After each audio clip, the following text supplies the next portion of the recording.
The Last Duel, out in theaters, new film directed by Ridley Scott. It is based on a real story with a script written by Matt Damon, Ben Affleck, and Nicole Holofcener.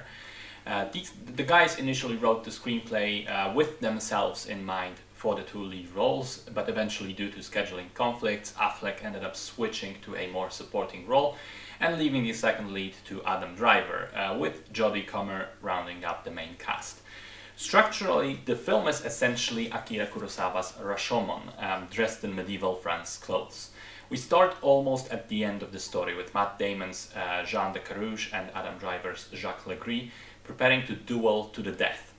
We then go back in time to learn all of the events that led to that point, the complicated relationship between the two men over the years, their social situation also fluctuating, and then the final incident where Marguerite de Carrouges accused Jacques Legris of breaking into her house during her husband's absence and raping her. We see all these events three times as three different chapters, showing them from the perspective of each of the main characters. They're almost framed as testimonies. Each chapter is named The Truth According to the name of the character. And of course, even though some of the scenes are repeated between those testimonies, but not all of them, the dialogue and behavior of the characters and even the nature of the scene, of the entire scene, can be drastically different depending on whose memory we're revisiting. I really love that creative choice. I'm a fan of Kurosawa myself, so seeing this film borrow from the master was pretty cool. Essentially, as The Last Duel really knows how and why it is using this narrative device, and so it uses it pretty competently.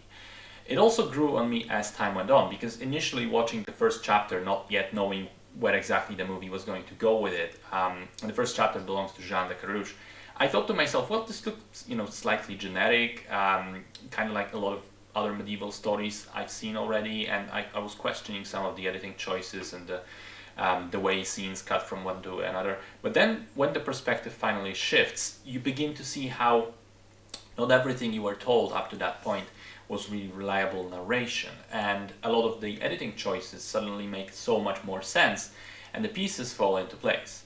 And really, the middle chapter, the one with Jacques Legris, was the one which I enjoyed the most. I really liked the dynamic of Adam Driver and Ben Affleck, who are both playing gigantic douchebags, and they're very good at it. And there is a point in this chapter where they're having a conversation right after Legris has been accused, where I thought to myself, wow, this is brilliant now, because suddenly the film added a whole new layer to these men's impunity and arrogance. And I thought some of the discussion that is made around attempts to redefine what is and what isn't rape were depressingly timely.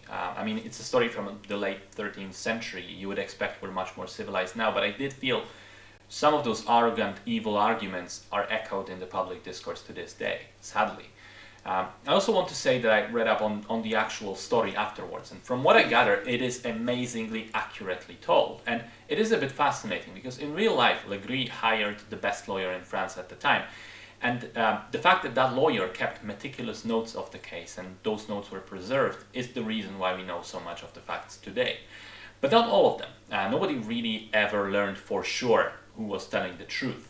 There's strong reasons to suspect that one version is the truthful one, but not 100% certainty, which is why I didn't like that the movie allows itself to drop the subtlety at one point and straight up just say that this one story is the absolute truth.